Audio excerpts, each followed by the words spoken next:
મિત્રો, હોળીના દિવસ પછી બનશે અત્યંત શુભ સહયોગ। આ નવ રાશિના જાતકોને ભગવાન શિવના આશીર્વાદથી તેમના જીવનમાં અપાર ધન સંપત્તિ અને રાજયોગ બનશે। મિત્રો, જ્યોતિષ શાસ્ત્ર મુજબ દરેક ગ્રહ નિશ્ચિત સમયાંતરે ગોચર કરતા રહે છે અને બે કે વધુ ગ્રહો ભેગા થતા હોય છે ત્યારે શુભ અને અશુભ યોગનું નિર્માણ થાય છે, જેની અસર તમામ રાશિના જાતકો પર પડતી હોય છે।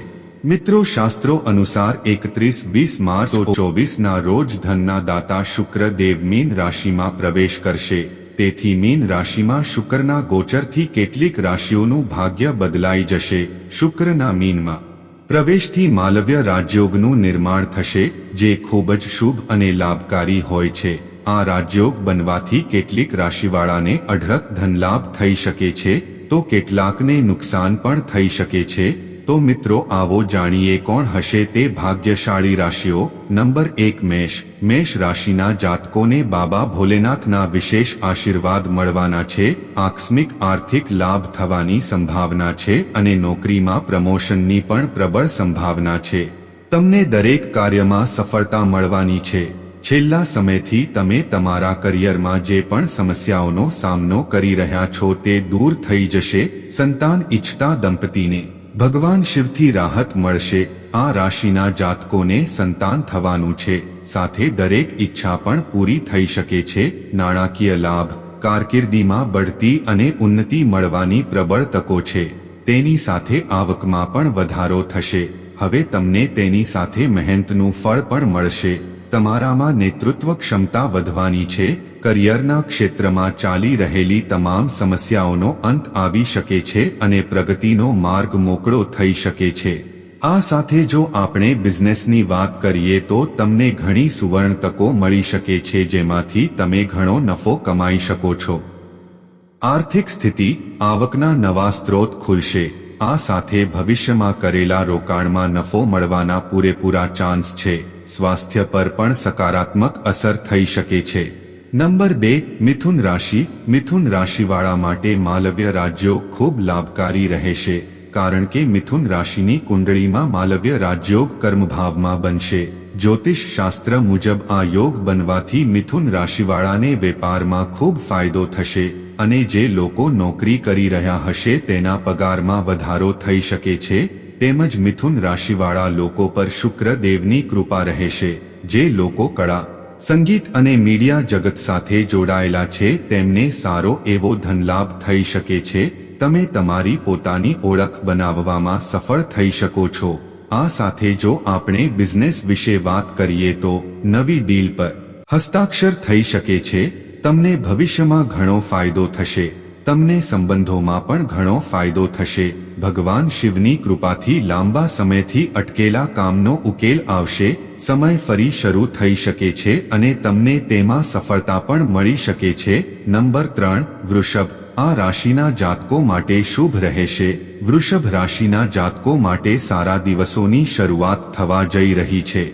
વૃષભ રાશિવાળા લોકોને ભગવાન શિવના આશીર્વાદ મળશે અને તેમની તમામ મનોકામનાઓ પરિપૂર્ણ થશે। આ સમય દરમિયાન તમને કોઈ મોટા સારા સમાચાર મળી શકે છે। નંબર 4, કર્ક રાશિના લોકો માટે આ સમય અનુકૂળ છે। નવું કામ કરવામાં દિવસ ખૂબ જ ખાસ રહેવાનો છે। પાથિક મિલકતના વિવાદનો અંત આવશે। આ સાથે જ જમીન ખરીદવાની પણ સંભાવના છે। વેપારમાં કોઈ સોદો થઈ શકે છે। અટવાયેલા કામ શરૂ થવા જઈ રહ્યા છે, જેમાં તમને આર્થિક લાભ મળશે। નંબર 5, ધનુ રાશિ। ધનુ રાશિવાળા માટે માલવ્ય રાજયોગ અનુકૂળ સાબિત થશે। ધનુ રાશિમાં માલવ્ય રાજયોગ ચતુર્થ ભાવમાં બનશે। આવામાં આ રાશિના જાતકોને ભૌતિક સુખની પ્રાપ્તિ થઈ શકે છે।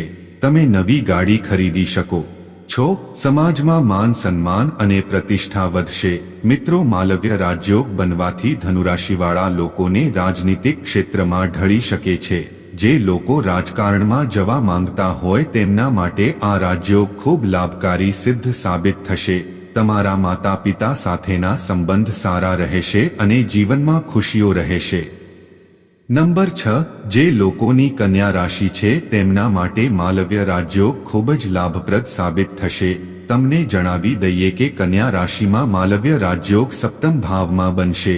આવામાં જે લોકો પરિણીત છે તેમના વૈવાહિક જીવનમાં ફેરફાર જોવા મળશે, તેમજ આ સાથે જ કોઈ પણ પરિસ્થિતિમાં તમને તમારા જીવનસાથીનો સાથ મળશે અને સંબંધોમાં મીઠાશ ભરેલી રહેશે.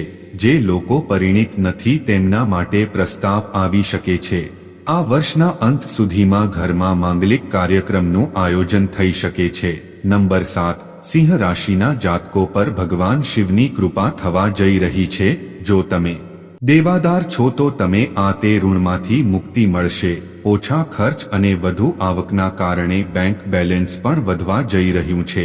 જો તમે અપરિણીત છો તો ભગવાન શિવ અને માતા દેવી તમને આશીર્વાદ આપશે. લગ્નની સંભાવના અને તેની સાથે ઘર કે મિલકત ખરીદવાની પણ સંભાવના છે. પવિત્ર તહેવારથી સિંહ રાશિના લોકો માટે સારા દિવસોની શરૂઆત થવા જઈ રહી છે. સિંહ રાશિના જાતકોની તમામ શુભકામનાઓ. નોકરી મળશે તો પરિપૂર્ણ થશે.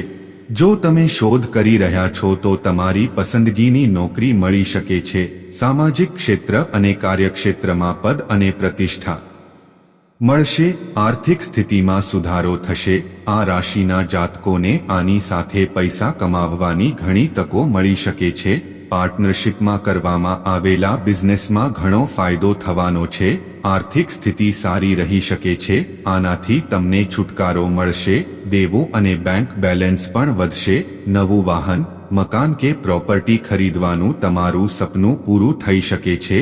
આ સાથે જ જો સંબંધોની વાત કરીએ તો તમારા પક્ષે પણ સફળતા મળશે. ભગવાન શિવ અને પાર્વતીના આશીર્વાદથી તમારા માટે સારો સંબંધ આવી શકે છે. લવ લાઈફ ખૂબ જ સારી રહેવાની છે. નંબર 8, તુલા રાશિ. આ પવિત્ર તહેવાર તુલા રાશિના લોકોની આર્થિક સ્થિતિને મજબૂત બનાવશે. લોકોને પૈસા સંબંધિત કામમાં સફળતા મળશે. લોકો સાથેના સંબંધો મજબૂત થશે. દાંપત્ય જીવન સુખમય રહેશે. માનસન્માન વધશે. નંબર 9, કુંભ રાશિ. હોળીના દિવસ પછી કુંભ રાશિના લોકોના જીવનમાં ખુશીઓ આવવાની છે. કુંભ રાશિના લોકોની બધી મનોકામનાઓ પૂર્ણ થશે. જો તમે ઈચ્છો છો તો ક્યાંક રોકાણ કરો તો આ સમય તમારા માટે શુભ છે. નોકરી કરતા લોકોને રોજગારીની નવી તકો મળશે. મિત્રો, આ હતી તે 9 ભાગ્યશાળી રાશિ. મિત્રો, માહિતી પસંદ આવી હોય તો વિડીયોને લાઈક, ચેનલને સબસ્ક્રાઇબની સાથે બેલ આઇકન પણ પ્રેસ કરજો. જય શ્રી કૃષ્ણ. રાધે રાધે.